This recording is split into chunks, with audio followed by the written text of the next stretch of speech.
الرحمن الرحيم إن الحمد لله نحمده ونستعينه ونستغفره ونؤمن به ونتوكل عليه ونعوذ بالله من شرور أنفسنا ومن سيئات أعمالنا من يهده الله فلا مضل له ومن يضلل فلا هادي له وأشهد أن لا إله إلا الله وأشهد أن محمدا عبده ورسوله.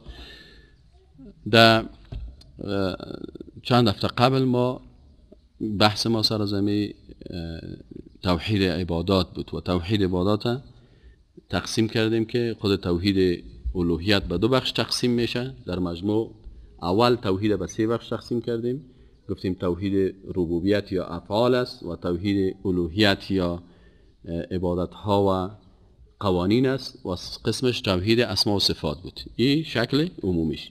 باز گفتیم که توحید ربوبیت خلاص کردیم و آمدیم سر توحید الوهیت و در توحید الوهیت گفتیم که توحید الوهیت دو بخش تقسیم میشه. یک بخش توحید الوهیت به نام توحید عبادات است و یک بخش توحید الوهیت به معنای اطاعت از قانون است، اطاعت از شریعت است. ما در این بخش اولش تقریبا چند هفته است که درس میدیم که او توحید عبادت است و عبادت ها را باز چی کردیم؟ تقسیم کردیم که یکی عبادت های قلبی هست که به قلب انسان تعلق میگیره، او را خلاص کردیم و در سیدی های قبلی و در درس های قبلی نشر شد. باز از او آمدیم گفتیم توحید قسم دومش عبادات چی هست؟ زبانی هست و قسم سومش عبادات بدنی و مالی هست. ما فعلا در قسم دومش که توحید عبادات چی هست؟ عبادات زبانی هست و در عبادات زبانی تقریبا تقسیم کردیم که استعاذه هست، استغاثه هست، توسل است. اینیا کلش دیگه مثلا استمداد است، حمد است. اینی کلش بخش عزیز که باز در بخش استعاذه ازی تقریبا تا قسمت درس دادیم و گفتیم در آغاز ازی که وقت سر استعاذه بحث شروع کردیم که یک نفر پناه میجویه. اما قول عمر رضی الله عنه گفت که انما تنقض عرى الاسلام، یعنی گفت که رسمان اسلام. الله که گفته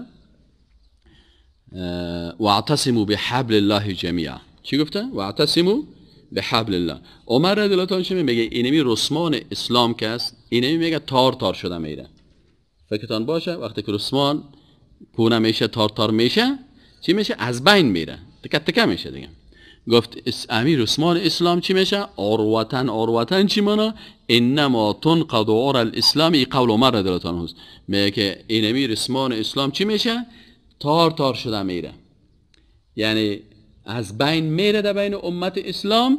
چی؟ اذا نشأ فی الاسلام، وقتی که در بین اسلام کسای پیدا شوند که یا چی قسم آدم پیدا؟ من لا یعرف الجاهلیه، که میگه من مسلمان هستم، من متخصص هستم، من عالم هستم، من عقیده توحید دارم، لکن اینمی انسانی که عقیده به توحید داره این عصر جاهلیت نمیشناسه. وقتی که عصر جاهلیت نشناخت ای چی میشه؟ خودش کار عصر جاهلیت میکنه نافهمیدن. یعنی مثل که ما بگویم که طب وقتی از بین میره که در بین دکترها کسی پیدا شود که میکروب نشناسه.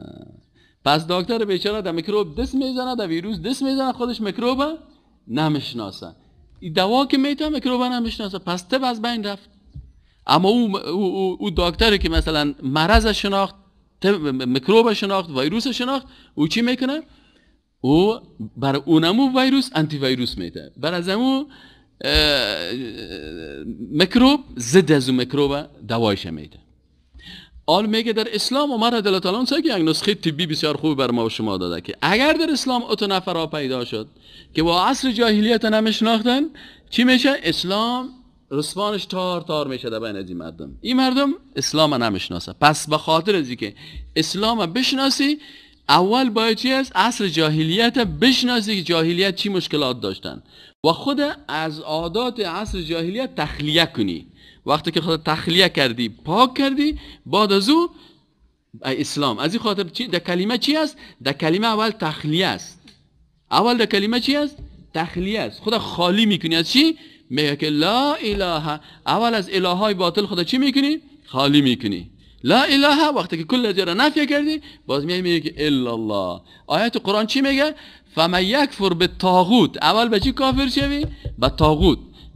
طاغوت کی است؟ کسایی که مردم میگه بیا به من عبادت بکن، کسایی که میگه بیا قانون ضد قانون الله ما تربیت میکنم، این قانون مرا ضد قانون الله تطبیق بکن. اول اسلام میگه اول بیا کافر شو.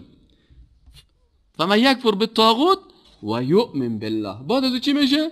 بعد از میتونه که ایمان بیاره. فقط استمسک بالعروة الوثقی، او چیز کرده، او تمسک کرد. ایناله خیما به خاطر از که در مسئله استعاذه و پناه جستن به می شرک و کفر و بیدینی مبتلا نشیم، راه حل و نجاتش در چی هست؟ اول باید ما اونمو مشکلاتی که در او عصر بود او را بفهمیم. او مشکلات شروع کردیم، گفتیم اول در عصر جاهلیت که شرک رواج بود، اول مردم چی میکردن؟ یک تعداد مردم به جنها پناه میبردن و این تشریح کردیم که آیت قرآن در سوره الجن چی میگفت؟ و انه کان رجال من الانس یعوذون برجال من الجن. یک تعداد مردم ها، یک تعداد انسان ها بوده که به جنها چی میکردن؟ پناه میبردن. فزادوهم رهقا. خب باز این تشریح کردیم، من دوباره تکرار نمیکنم. دوم قسم گفتیم که در عصر جاهلیت یک تعداد از شخصیت ها که فوت میکردن تصویرهای ازوار جور میکردن، تصویرش هم میماندن. با گذشت زمان تصویرش به مجسمه مبدل میشد، با گذشت زمان مجسمه وسیله تقرب میشد. میگفت ما پیش از این بت میریم، وقتی که برشان میگفت که شما وقتی که ولا ان سالتهم من خلق السماوات والارض، وقتی که از اونها پرسان میشد که آسمان و زمین کی خلق کرده، ابو جهل، ابو لهب، کلشان میفتن لا یقولون الله، میفتن الله. ولا ان سالتهم من خلق السماوات والارض لا یقولون الله. ابو جهل هم میگفت الله خلق کرده، ابو لهب هم میگفت. پس میگفت پیش از این بت ها چرا میرین؟ استدلالشان چی بود؟ استدلالشان همین بود که ما پیش از این بت ها میریم به خاطر از اینکه یا دوستای خدا هستن یا ما را به خدا قریب میسازن. لیقربونا الی الله زلفا. ما نعبدهم، این هم قرآن برای ما درس میده که ما نعبدهم، ما اینا را عبادت نمیکنیم، یعنی برای بت سجده نمیکنیم، برای بت رکوع نمیکنیم، برای بت نظر نمیبریم. چرا؟ الا لیقربونا الی الله. ما خب برای به خاطر که یا ما را به خدا قریب میسازه، دوستای خداست، ما مجبور هستیم برای اونا اینی کارا را بکنیم. پس این قسم دوم بود که حالا کسی که اگر فلسفه بت پرستی را بفهمه باز هیچ وقت با مشکل مبتلا نمیشه. قسم سومش چی بود؟ پناه بردن به قبرها بودن یا فلسفه قبر پرستی. بله، قبر پرستی در ژاپن قدیم وجود داشت. قبر پرستی مثلا در هندوستان تا امروز هم وجود داره. قبر پرستی مثلا در بین عرب های جاهلیت، در بین یهود و نصارا و در بین مردم حبشه یا کلش رواج داشت. مردم حبشه این خبر بود. رسول اکرم صلی چی گفت که لعنت خدا سر کی واقع شد؟ سر یهود و نصارا. چرا؟ گفت وقتی که یهود و نصارا قبرهای پیغمبران را سجدگاه ساختن، به قبر پیغمبر سجده میکردن، به قبر پیغمبر نظر میبردن، در گرد قبر پیغمبر طواف میکردن. پس لعنت خدا سر از اینا نازل شد. اینال وقتی که ما و شما او عصر بشناسیم و این حدیث هم خواندیم که بی عایشه صدیقه رضی الله تعالی عنها روایت میکنن که مثلا رسول اکرم صلی الله علیه و سلم چی گفت؟ الله یهود و نصارا لعنت نمود چون قبرهای پیامبرانشان را مساجد یا سجدگاه ساختن. متوجه هستین؟ این حدیث صحیح البخاری هست، حدیث 1265 صحیح البخاری هست. و دیگه خود رسول اکرم صلی الله علیه و سلم دعا کرد که اللهم لا تجعل قبری وثنا، خود پروردگار قبر مرا وثن نگردانی. و فرقش هم گفتیم که وثن و صنم چی فرق داره؟ صنم انسان خوب است که مجسمهش ساخته شده، وثن انسان خوب است که قبرش پرستش میشه. پس اگر قبر یک کسی را پرستش کردن او را وثن میگن. وثنیون که میگن چی مانا؟ وثنیون یعنی قبر پرستان. و عباد الاصنام که در عربی میگن چی مانا؟ یعنی کسانی که صنم یا مجسمه را عبادت میکنن. ببینید با فهمیدن از این نکات وقتی که آدم فهمید، بازی را میتونه در عصر خود، در منطقه خود، در فکر خود بازی را مقایسه بکنه. والا با خدای فکر جاهلیت خود من هم داشتم، ولی اینا من هم میگفتم. ایناله نبی اکرم صلی الله علیه و سلم چی گفت؟ دعا کرد، گفت پروردگارا یک دعا میکنم که همین دعای مرا قبول بکنی. او چی است؟ اللهم لا تجعل قبری وثنا، خدایا قبر مرا بت نگردانی. یعنی مثل کارهایی که مردم پیش بت میکنن، پروردگار قبر مرا این کارا نکنی. الله سبحانه و تعالی دعای پیغمبرش قبول کرد. دعای پیغمبر قبول کرده. این آدمی کل دنیا که بری قبرهای کل چی گشته؟ بت گشته. بسیاری قبرها چی شده؟ بت گشتن. چه قسم؟ در پیش قبر سجده میشه، در پیش قبر رکوع میشه، برای قبر نظر برده میشه، قبرش مثلا گنبدهای بسیار لوکس لوکس جور میشه، چراغا آویزان میشه. مثلا در حالی که پیغمبر صلی الله علیه و گفته که شما سر قبرها گنبد نسازین، ایره مثلا این قسم چراغای لوکس لوکس در قبرستان جور نکنین. قبرستان ها تو بانید که اما تو قبرستان یک چیز عادی باشه که اونجا بری مرگت یادت بیه، اما وقتی که در قبرستان قالینا فرش باشه و چوکی ماندگی باشه، اونجا که بری میگه از خانه مگه که قبرستان خوب است، چقدر لوکس ساله نوش جان از اونجا بر صاحب کلچا میاره، کیک هم میاره، یگانه کسی برای ترانه هم میخونه. در هندوستان که بری ساقی و ابر و بهار است و نگار و لب جوی. مردم در هندوستان ما رفتیم، ما را گفت شما را میله میبریم. گفتیم میله کجا میبریم؟ گفت بیا که در قبر حاجی علی در خود ممبای در هندوستان در داخل بحر قبر حاجی علی است. یک بیروبار زدن نکست. اونجا که بری ساز اونجاست، دول اونجاست، رقص اونجاست، دخترای مقبول اونجاست، عاشقا اونجاست، عارفا اونجاست، چیزی که کل مردم ببینید اونجاست. یعنی قسات تیر میشه. اونجا ما هم که رفتیم باور بکن ما که چند نفری که اینجا ما را بردن رفتیم صاحب، بغیر از اینکه ساز شنیدیم، بغیر از اینکه موسیقی شنیدیم، بغیر از اینکه مثلا چکره رو دیدیم، میఠایی را خوردیم، بغیر از اینکه مثلا شیر آوردن و غذاها هست و تجارت هست، اگر مرگ ما هیچ یاد ما آمده باشه. یعنی فقط یک هتل است. یعنی اینمی که بری یعنی شاید اگر یک هتل نقص بکنه، اگر یک هتل روزانه مثلا 500 نفر بره، در اینجا روزانه 5000 نفر میره. این تعهدات است که حتی سبحان الله که سنشتایل کنی بگی خلاصی است. رسول اکرم صلی الله علیه و سلم گفت که اللهم پروردگار لا تجعل قبری وثن، قبر مرا چی نگردان؟ وثن نگردان، بت نگردان. چرا؟ پیغمبر راضی نبود که امتش لعنت شد. گفت لعن الله قوما، گفت لعنت الله سر قومی که اتخذوا قبور انبیائهم مساجد، که قبر پیغمبر را سجدگاه قرار بده، بره به قبر سجده بکنه، بره به قبر رکوع بکنه، بنام از این قبر نظر ببره، بنام از این به زیر پای از این گوسفند ذبح بکنه، قربانی بکنه، شفا از این بطلبه. ای کارا که از کلش چیست؟ شفا را الله میده، صفات الله را برو صاحب قبر بده. گفت پروردگار از این خاطر در قبر رسول اکرم صلی الله علیه و سلم این کارا نمیشه. و همونجا چند تا استاد از هم تا شعر ببر واره، و همونجا استاد است که دید که یک نفر اندک خلاف ورزی میکنه، مخالف قرآن و سنت حرکت میکنه، حتی که دست دعا را بگیری میاد میشانت میگه تو تاوت میتاوت اتومات از میشانت میگه میگه روی طرف چیز دارو بتین طرف قبله.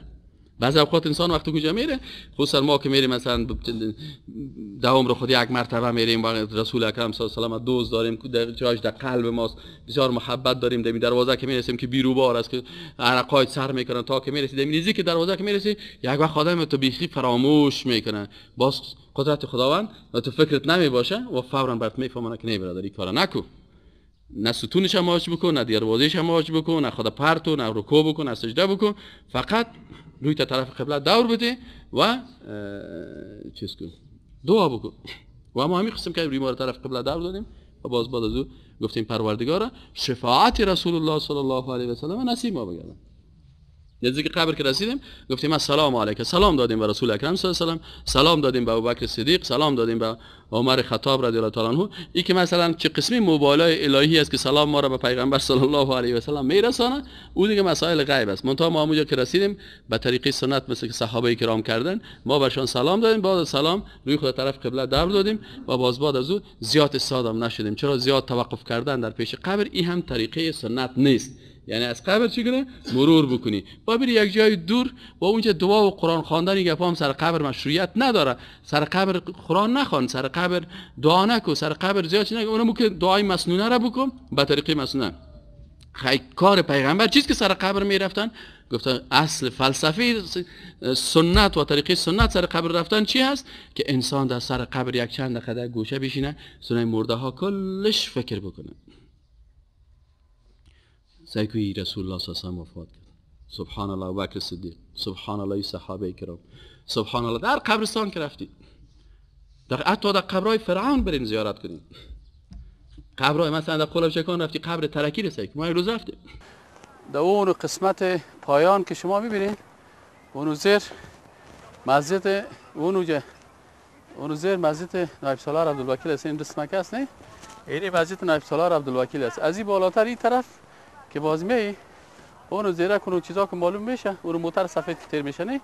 این طرفش این موترها که ساز این طرفش قبر ترکی هست و حتی ترکی که میگفت من رهبر خلاق هستم و هم قبرش همینجا هست و هزاران انسان دیگه هست. به هر صورت گفتیم بیاین زیارت ترکی. زیارت چی رو میگن؟ یعنی رفتن. زیارت چی مانا؟ دید و بازدید. خب ما رفتیم اونجا رفتیم اونجا دید و بازدید کردیم. این حاله دو دید و بازدید ما چی شد؟ که دیدیم که این فرعون عصر چطور زیر کورت خاک است. برای ما یک درس شد. احتیاط کن. یکی سر در چوکی میشش میگفت من رهبر خلاق هستم. یکی خالق است اسم فاعل و خلاق اسم صیغه مبالغه. یعنی یک نفر میگه من خالق هستم، یکی دیگه میگه نه من خلاق هستم، از خالقم کرده یک چند رتبه. العیاذ بالله. لکن امروز زیر کورت خاک است. پس انسان میبینه که فرعون مرد، شداد مرد، نمرود مرد، فرعونای عصر مردار شد، فرعونای قدیم مردار شد، آدمای خوب هم رفتن، آدمای خراب هم رفتن، لکن بالاخره ما هم میریم. پس اگر اونجا سر قبر به این اصول انسان بره، باز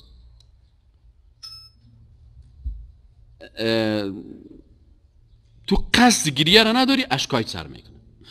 متوجه است؟ اگر به طریق سنت تجربه کنیم، اگر به طریق سنت شما در قبرستان برین و برای 5 دقیقه درباره مرده ها فکر بکنین و 5 دقیقه بعد درباره خود فکر بکنین. مادامی تپه قلعه موسی همینجا جنازه بود، گفتن جنازه را میبردن. من گفتم بیا بیکار هستم، ما برم خیدم سر قبرستان. گفتم از این قصه مردم کرده بیا اینجا برو سر قبرستان. ما هم سر قبرستان یک چند دقیقه شیشتم. اما من تا سابق که میرفتم تو فکرای دیگه میکردم، گفتم نه این دفعه به طریقه مسنونه میرم. تو باش من یک تجربه کنم ببینم که نتیجه چی میشه. به طریقه مسنونه رفتم. السلام علیکم اهل الدیار من المؤمنین والمسلمین غفر الله لنا ولکم انتم السابقون و نحن اللاحقون. این دعا را خواندم. باز از رفتم قرار دادم بالا، قرار چند دقیقه دم بالای قبرستان سعی کردم که این قبر است و قبر است. سر بعض قبران نوشته هست فلانی صاحب جنرال صاحب دگروال صاحب رئیس صاحب وزیر صاحب فلانی صاحب شیخ صاحب عالم صاحب کلی. خب من شیشتم یک وقت سعی کردم که همه تو فکرم همه تو غرق شدیم رفتیم هیچ تو فکرم نیست. او تو تصور میکنم که از همون یک تعداد زیاد مردم از بیروبار است و یک چارپایی است سر از این یک دانه جنازه را میارن هم تو تیز از این پایانی همونجا یک چقوری کندگی است قبر از که به طرف از این میاره در چشم می چقور است زمین است قبر است و اون طرف سهل میکنم که این مرده را میاره. حالا من که سهل میکنم تو باش یعنی روی مرده لچ است تو باز است. حالا سهل میکنم که خودم هستم. این صاحب از اونجا میاره و کلگی از پشت سر یکی یک چیز میگه و دیگه چیز میگه و یکی گریه میکنه و یکی صدا میکنه و چطور میکنه. همین چند نفر همین جوانه همین تو پالوان گرفتن دیگه صاحب استاد دایر تو می دوانن که همین دوستایم دیگه خوب اخلاص میکنه زود مرا دیگه همین سوراخ تنگ میاره میپره. همینجا که می آوردن همین نزدیک دیگه یا که همین لب قبر ماندن که یکی چیز میکنه که همین گرفتن که همین بین قبر ماندن که این طرف سعی کنیم این طرف سعی کنیم که یک سنگ است یعنی هم تو یک تکان خوردم. حالا میسائل میکنم که اشکای مال جریان پیدا کرد. هیچ نه قصد گریه نه من زود گریه نمیکنم تو به سادگی، لکن هر وقت سعی کنم کو به خدا آخر زود روی ما پاکم که مردم ببینن استاد چی میکنن خصوصا سعی کنم این نتیجه زیارت رفتن مسنونه هست. اما اگر زیارت غیر مسنونه که اونجا باز الوا بردی و پلو آوردی و قرمه آوردی و حالا یک گلاس شیر بده و حالا مرا بر فلانی که کلچه بر باز نه مرگت یادت میه و نه هیچ. به هر صورت با سر قبر ما سر از اون ما شما میشه کدام درس دیگه داشته باشیم. چهارمین موضوعی که ما شما در اونجا گفتیم پس پناه بردن به جنها بود، پناه بردن به مجسمه ها بود و پناه بردن به قبرها. چهارمیش چی هستن؟ چهارمیش پناه بردن به درختها. یعنی یکی از اعتقادات مشرکین در عصر جاهلیت موجودیت درخت‌های مقدس بود و این هم گفتیم که در اسلام ما درخت مقدس نداریم. حتی عمر رضی الله تعالی عنه عمو درختی که زیر از او بیعت الرضوان صورت گرفته بود، حضرت عمر رضی الله تعالی عنه دید که مردم میرن دو رکعت نفل میخوانن. دو رکعت نماز نفل خواندن زیر درخت بیعت الرضوان نیست. نفل بخوان هر جای، اما مشخص چرا زیر دی درخت میری؟ بر عمر رضی الله تعالی عنه گفتن که والا صاحب اینی کار اینجا شروع شده. عمر رضی الله تعالی عنه برشان گفت که الا لا لا لا تبر بگیرین برین درخت از بیخ تکت اون سپرنه. این درخت چی کمال داشت؟ اونجا کمال در رسول الله بود، کمال در بیعت بود که تو با یک انسان مؤمن مثل رسول الله صلی الله علیه و آله انسان مخلص بیعت بکنی. نه که یک نفر که خوب هم آشکارا چیغ بزنه که دوست ما امریکاست و من امریکا را دوست دارم و من یک باستو بری برزو بگه که این مکدت بیعت میکنم. در حدیث شریف است. حدیث شریف چی میگه؟ میگه عن ابی واقد لیثی، کل چیز در عقیده ما و شما هست، ولی متاسفانه یا کل چیز به خاطر اینکه عصر جاهلیت بشناسیم مبتلا به این مرض نشیم، چوب پرست نشیم، سنگ پرست نشیم، صوت پرست نشیم، متوجه هستین؟ درخت پرست نشیم، یار پرستش نکنیم، بریم فقط خالق متعال پرستش بکنیم. شفا الله میده، نه درختا و نه فلان و فلان. از این خاطر در حدیث شریف چی میگه؟ عن ابی واقد اللیثی رضی الله عنه قال خرجنا مع رسول الله صلی الله علیه و سلم، میگه ما خارج شدیم امرای پیغمبر صلی الله علیه و سلم الی حنین، به طرف حنین، و نحن حدثاء عهد بکفر. یعنی این صحابی میگه ما کسایی بودیم که نو از کفر مسلمان شدیم. یعنی صحابایی که چندین سال صحابی بودن و پیش پیغمبر صلی الله علیه و سلم، نه ما درس اول بود نه کلمه خواندیم، حالا که پیغمبر صلی الله علیه و سلم در سفر روان هستیم. همین کسایی که چی شدن؟ نه مسلمان شدن. میگه یا که خو قیدش میره، حدیث باید دقیق انسان بفهمه. یکی صحابی هستن که سابق اولون سابقون مردمایی هستن که خوب عقیده را درک کردن، یکی کسایی است که نه چی شدن؟ کلمه خواندن نه مسلمان شدن، عقیده را هنوز درست نمیفهمن. میگه ما چی کردیم؟ که حتی صحابه هست. بعضی کسا میخوادم یک روز عقیده را یاد بگیرم، استاد یک دو سوال دارم، باز میخیزم میرم. برادر ما 37 درس رسیدیم تا حال در یک جزئی از عقیده هنوز خلاص نکردیم. در 38 درس 6 ماه 7 ماه شده که ما و شما میخوانیم. تو چطور در یک روز میخوای کل عقیده اسلام بخونی؟ والا یادم بگیری، والا کلمه تو هم تیر کرده بتانی. اگه با ایمان هم تیر شوی تو در درس عقیده یک هفته می باز بعد از اون والا مصاحب ختم داشتم، مصاحب خیرات داشتم، مشم 40 داشتم، مشم فلانی داشتم. کل از او ارزش داره، درس عقیده برای چی نداره؟ ارزش نداره. از این خاطر عقیده رو یاد نمیگیره. این حال این صحابه سیکن در درسش میگه ابی واقد لیثی میگه که خرجنا مع رسول الله صلی الله علیه و سلم الی حنین و نحن حدثاء عهد بکفر. یعنی میگم ما بسیار به کفر نزدیک بودیم. یعنی معنای چی است؟ معنای چی است که ما نو مسلمان شدیم، یک چند وقته که کم میشه هنوز کل مسائل اعتقادی از رسول اکرم صلی الله علیه و آله یاد نگرفتیم. پس میگه چی شد؟ وللمشرکین صدرة یعکفون عندها.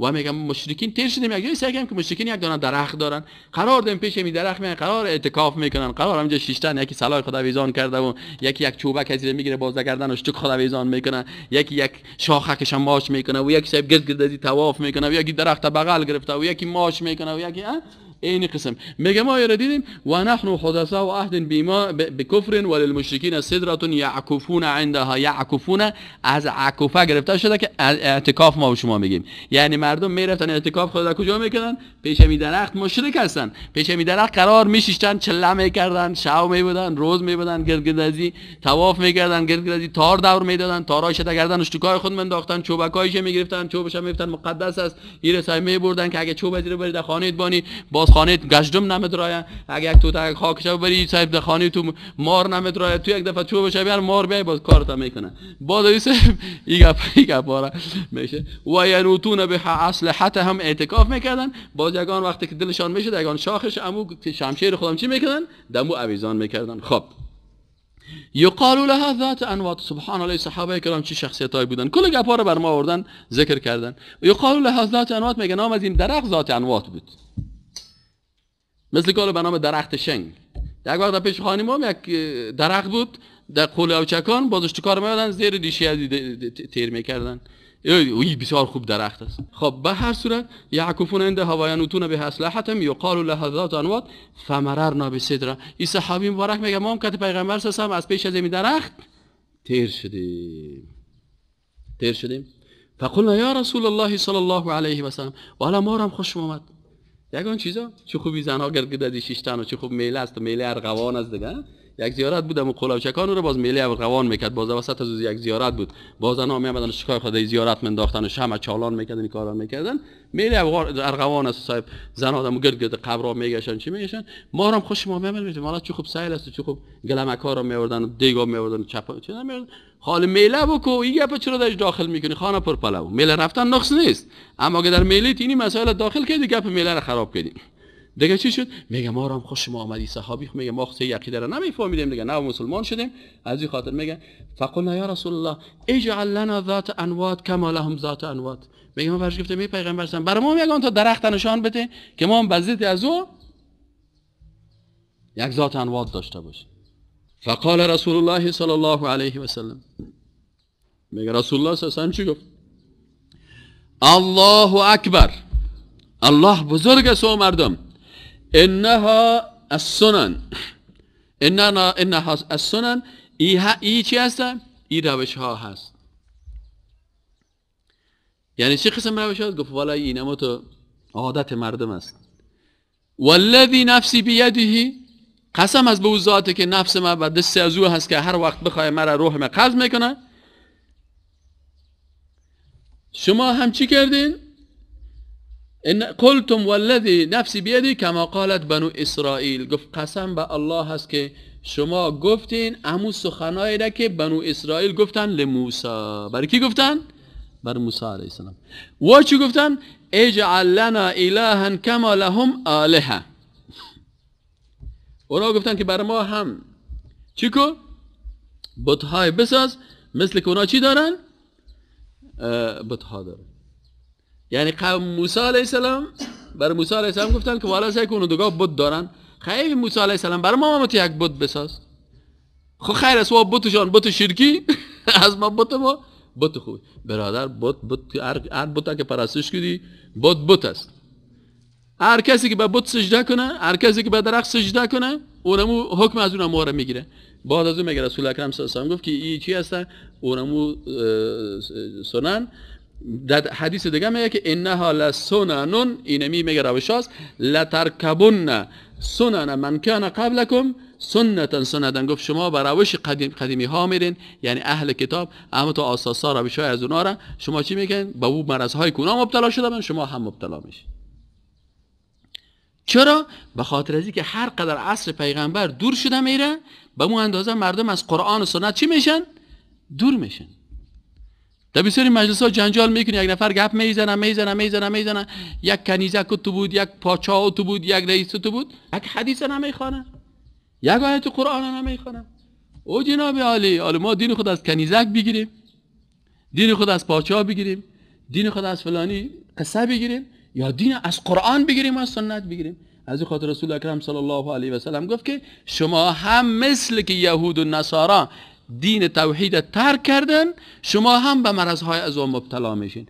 علت چیز که رسول اکرم صلی الله علیه و سلم گفته؟ به خاطر که در عصر قدیم مردم احترام به قرآن عظیم الشان داشتن. بزرگترین شخصیت های اسلام رو بخواین ببینید که چقدر به قرآن احترام داره، چقدر به احادیث رسول الله صلی الله علیه و سلم ایمان داره. و حتی اساس فکر خود، اندیشه خود وقتی که تعیین میکنه، مثلا ما مذهب حنفی رو خواندیم، فقه حنفی رو خواندیم، عقیده احناف رو خواندیم، خوب دقیق دی داخل شدیم. خلاصه کل گپایی که من از امام ابو حنیفه رحمت الله علیه یاد گرفتم امی بود که او در یک مسئله اجتهاد میکرد، باز میگفت که اذا صح الحدیث فهو مذهبی.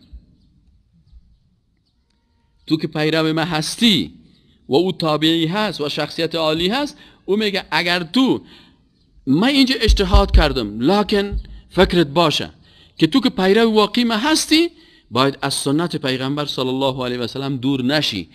اگر حدیث صحیح یافتی، اونمون مذهب ماست، ولو که من اجتهاد کرده باشم، ولو که علمای احناف اجتهاد کرده باشن. لکن قاعده بزرگش اینمی است که ولو که اونا، مثلا ما اینمی آمدیم در یک مشکل مسئله را پیدا کردیم، حدیث نیافتیم، آیت نیافتیم، خب امکانات نیست. یک صحابی در یک ولایت رفته، دیگه صحابی در دیگه ولایت رفته، یک صحابی در سابق مملکت ها ولایت ها بود. این حاله مثلا یک حدیث پیش یک صحابی هست و در این منطقه ما نیست. علما شیشتن گفتن والا این موضوع رو چطور کنیم؟ اجتهاد کردن، نشته کردن که اینی قسم شوه. لکن امام صاحب ابو حنیفه رحمت الله چی گفت؟ گفت اذا صح الحدیث، اگر حدیث صحیح یافتی فهو مذهبی. این اجتهاد مکسی خو اجتهاد است، این اجتهاد شاگردای ما اجتهاد است. لکن اگر سرزم اجتهاد حدیث صحیح یافتی، تو باید چی رو بگیری؟ حدیث رسول الله را بگیری. چرا که رتبه رسول الله صلی الله علیه و آله از کلی کده بلندتر است از قول ما و قول احمد و قول امام احمد انبل و از قول امام شافعی و از قول امام ابو حنیفه و از قول کلی کرده، صحابه کرده و تابعین کرده، قول کلش کرده. قول کی؟ حدیث سید رسول الله رتبه چی است؟ بلند است. چرا؟ به خاطر که حدیث رسول الله صلی الله علیه و سلم حدیث صحیحش وحی است. و ما ینطق عن الهوى ان هو الا وحی یوحى. پس قرآن وحی است، حدیث صحیح وحی است، اما سخنهای دیگه کس وحی نیست یا اجتهاد است. رتبه وحی از اجتهاد کده چی است؟ بلندتر است.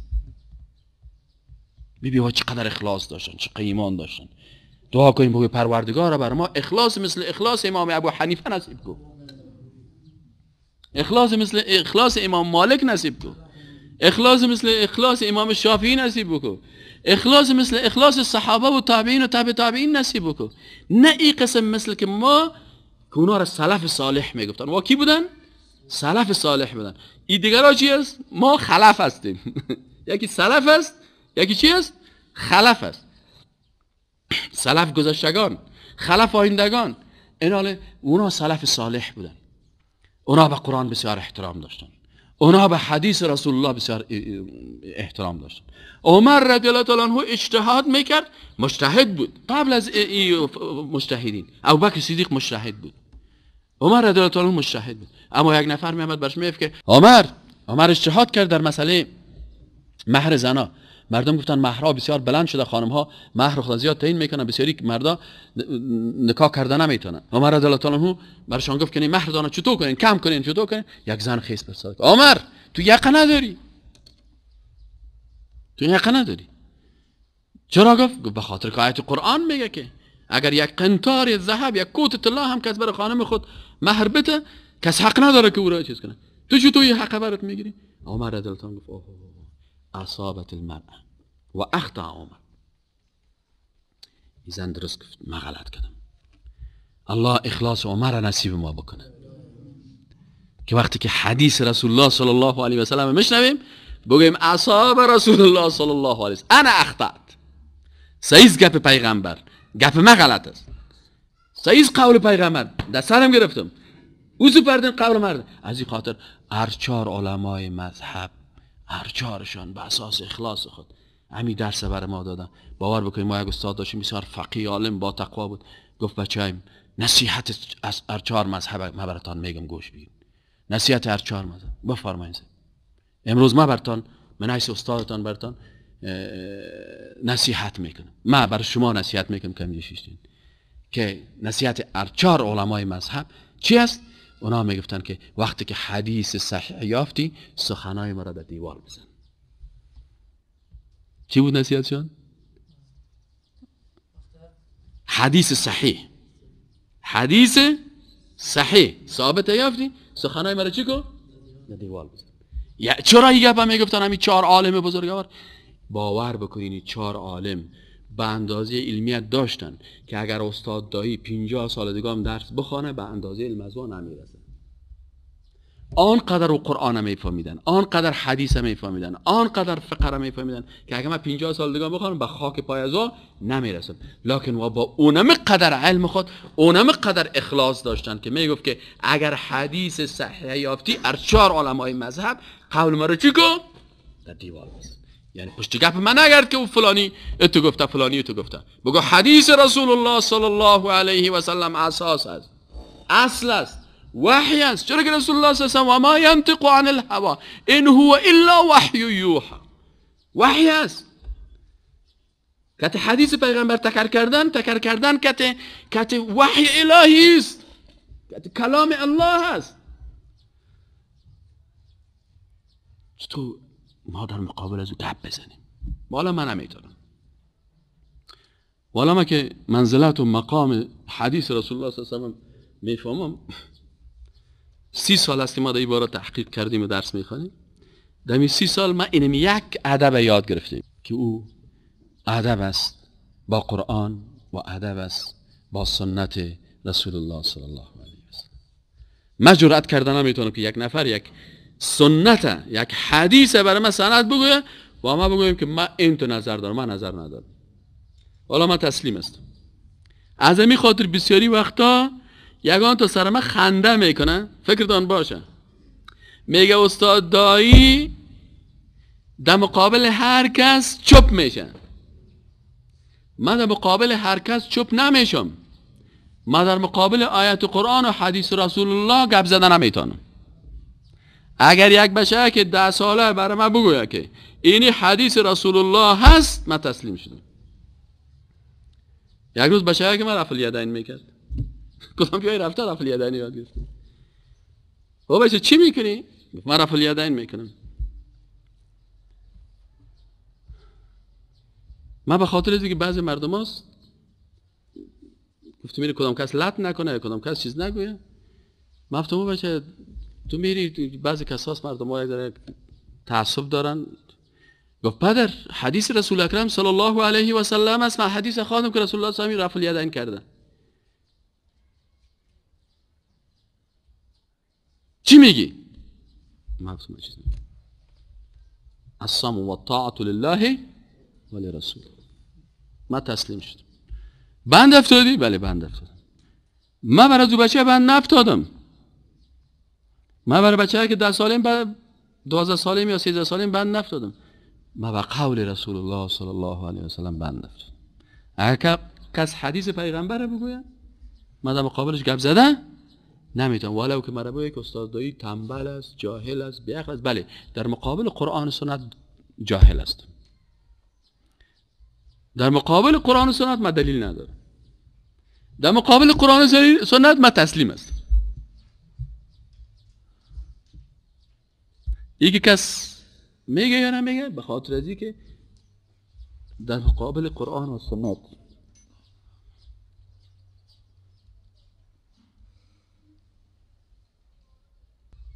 ولی متاسفانه در افغانستان مردم زیاد جرأت دارن. ایوازی که تسلیم قرآن و سنت شوه میگی سنت نکنین، فتنه را ایجاد میکنه. فتنه را تو ایجاد میکنی که تو مخالفت با قرآن و سنت میکنی. بگذار مردم سنت را تطبیق بکنه. بگذار کل احادیث رسول الله صلی الله علیه و سلم تطبیق شوه. کدام کس را گفته که مخالفت با قرآن و مخالفت با سنت؟ وقتی که الله تو را توفیق نداره بگذار که یک کسی که توفیق داده مو بکنه عمل بکنه. چرا در مقابلش استاد میشی؟ اتخذوا احبارهم و رهبانهم اربابا من دون الله. در کجا نازل شدی؟ وقتی که نصرانی ها علمای خدا و متصوفین خدا خدای خود ساختن من دون الله. چه قسم ساختن؟ الله یک چیز میگفت و رسولش یک چیز میگفت و ای عالم و ای متصوف دیگه چیز میگفت. ای گپ الله و رسولش رد میکرد میگفت ای عالم ای گپ گفته و بیدین شدن. لعنت خدا سرشان نازل شد. اگه کار ما بکنیم چی میشه؟ الله من نمیتونم. این توصیه میز برادرای عزیز، اگر نتونستی سنت عملی بکنی زد سنت رسول الله صلی الله علیه و سلم استاد نشو، تسلیمش. چون صحابه کرام تسلیم بودن، ما تسلیم هستیم. والله ما جرأت ندارم. والله اگه تو که 10 ساله که برای ما حدیث صحیح رسول الله را بگه با میگیم السمع و الطاعة لله و لرسول. ما جرأت نداریم، یعنی نمیتونیم بگوییم به خاطر از اینکه اگر در مقابل آیت قرآن و در مقابل حدیث رسول الله صلی الله علیه و سلم جواب دادن از این سخت است. از گناه خود الله رحمان و رحیم است. گناهکار هستیم، نمیگیم گناه نکردیم. از گناه خود میتونیم با الله عذر پیش بکنیم، اما از مخالفت با قرآن و سنت عذر نیست. اگر کس بگه وهابیستی با تطبیق قرآن و سنت قبول داریم وهابی هستیم.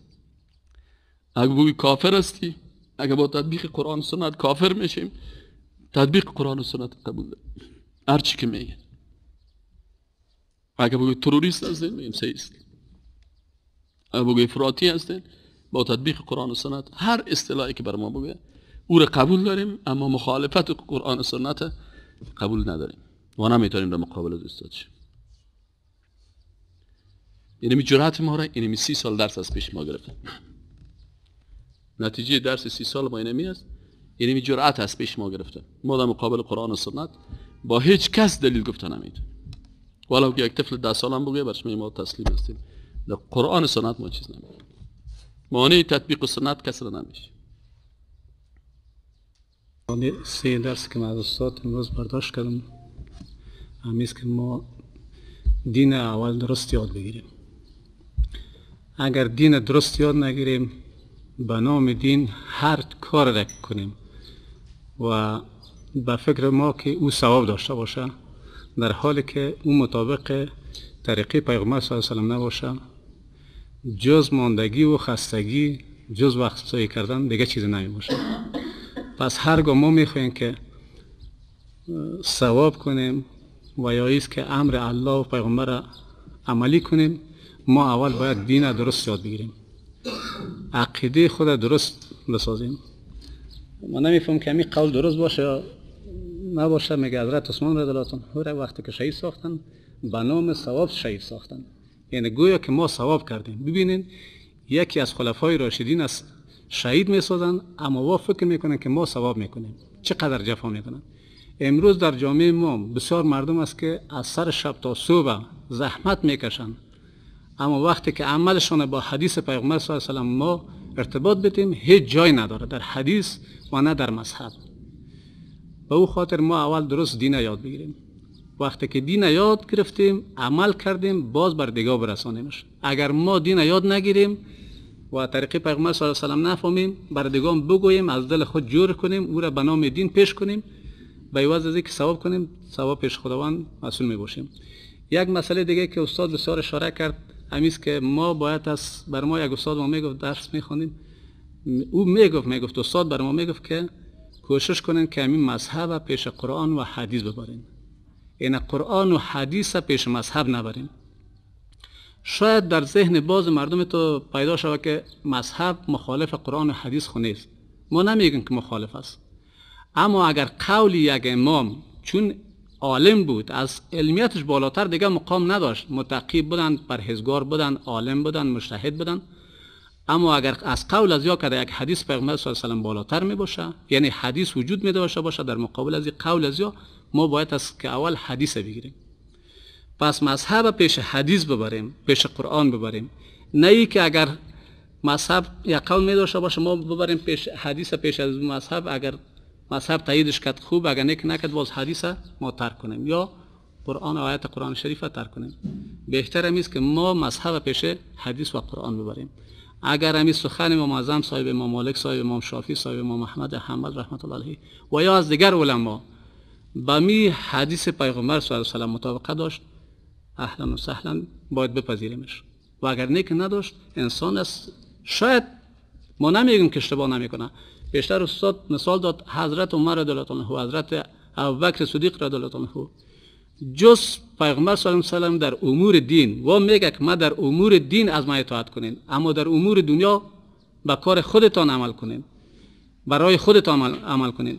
یعنی جز پیغمبر صلی الله علیه و سلم در امور دین دیگه هر کس اشتباهات داشته و خلفای راشدین یکشون نظر دیگه خود رد میکنن.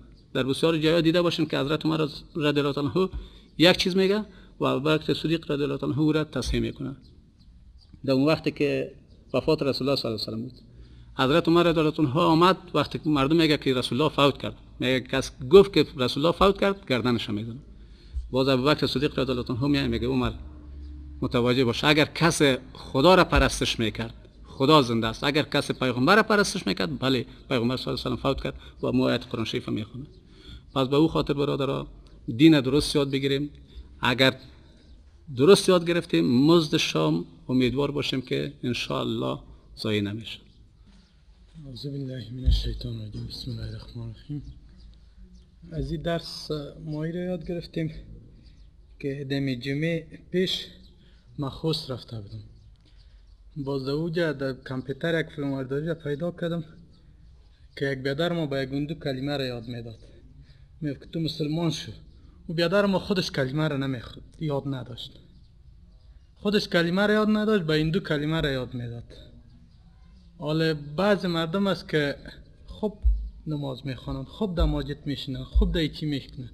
مگم بعضی کدام پیش دین از یک بیادر ما گفت که ما عروسی داشتیم، پیش بیماری که رسیدیم، گفت حالا همی حق است. گفت که دیم پیش چی بیماری که رسیدیم، موتر ما خواندن چالان بود، تایپ کسته چالان بود. گفت یک دفعه یادر این موتر ما یک بغلش چپه شد. خوب تقوا داره، خوب تسبیح میگه، خوب کل روز 5 وقت نمازشون در جماعت است. از امو اندیوالای ما است و یاجی صاحب میشناسم دم یک مسجد که ما نماز میخوانم. مگم عقیده چی است؟ سر قبر زیاد است. کوشش ما چی است که کلگی هم تو بود. تنه که ما بگیم که ما از اول خوب بودیم. 5 سال 6 سال پیش ما خود ما بودیم در تپه بیمارو در نوروز که میشد که بچه ها میرفتیم همونجا میشتیم. صاحب تایپ چالان بود و بیادر قالین میبردیم و بیادر بازی بود و چی بود و چی بود. ما مشکل دایی بود که نمیفهمیدیم. بسیار مردم است که نمیفهمید. همی حالا تو مردم است که غرق شدن. روز ما یک از همی قاری صاحب مجیب رحمان یک چیز دیدم که بعض مردم است که خوب مسلمان میباشه، خوب 5 وقت نماز میخوانن، مگم در وقتی که میمرن در جمع کافرها استاد میشه. چرا که وا نمیفهمه. بسیار مردم است که نمیفهمه. ما خودمون این چیزا یاد گرفتیم، کوشش کنیم که به دیگران برسانیم. اتنا کنیم که اینجا اگر درس ما یاد گرفتیم باز دیم که خود نگاه کنیم یا اینجا گپ استاد که از یاد ما بره به دیگه کس نرسانیم. کوشش ما سر دیگه کس باشه بیابان میکنه آدمه.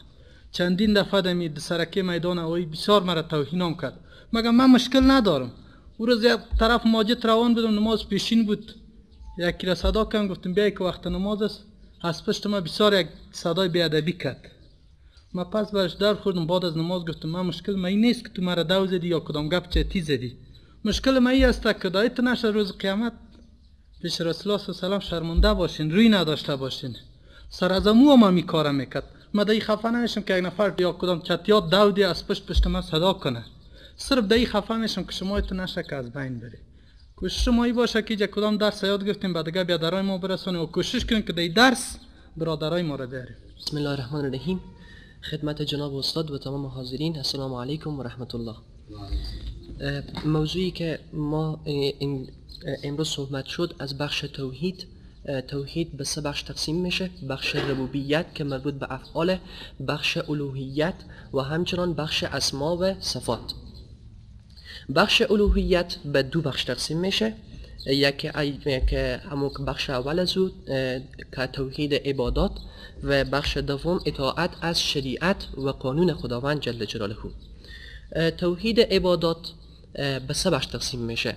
یکی اینه که از بخش قلبی یعنی مربوط به قلب و باطن انسانه، زبانی و همچنان بدنی. موضوعی که ما صحبت میکنیم از بخش زبانی عبادات میباشه. زبانی به چندین بخش تقسیم میشه، یعنی به چندین هم قسمت تقسیم میشه که عبارت هست از یک استعاذه، توسل، استنداد و غیره.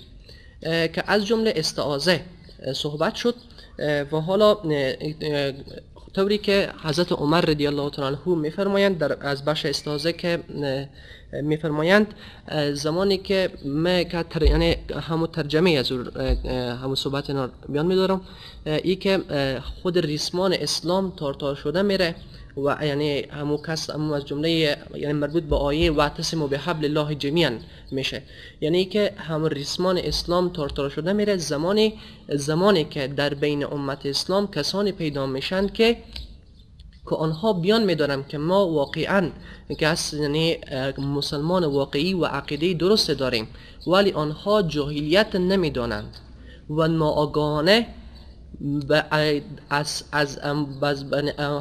یعنی کارها و افعالی که به اصل جاهلیت صورت میگرفت آنها را ناآگاهانه انجام میدادند. پس برای ما ضرور اینه که ما جاهلیت، عصر جاهلیت و همو افعال و همو کارهایی که به وقت جاهلیت صورت می گرفت آنها رو بدانیم و بعدا از آنها اجتناب ورزیم. به وقت جاهلیت یک از او جمله ای بود که آنها به جنها پناه می بردن. دوم اینه که آنها همو تصویرهای اشخاص رسم میکردن، بعداً به مرور زمان او تصویرها که متبدل به همو بت میشد و مجسمه میشد و آن را وسیله برای قرب به خداوند میدانستند.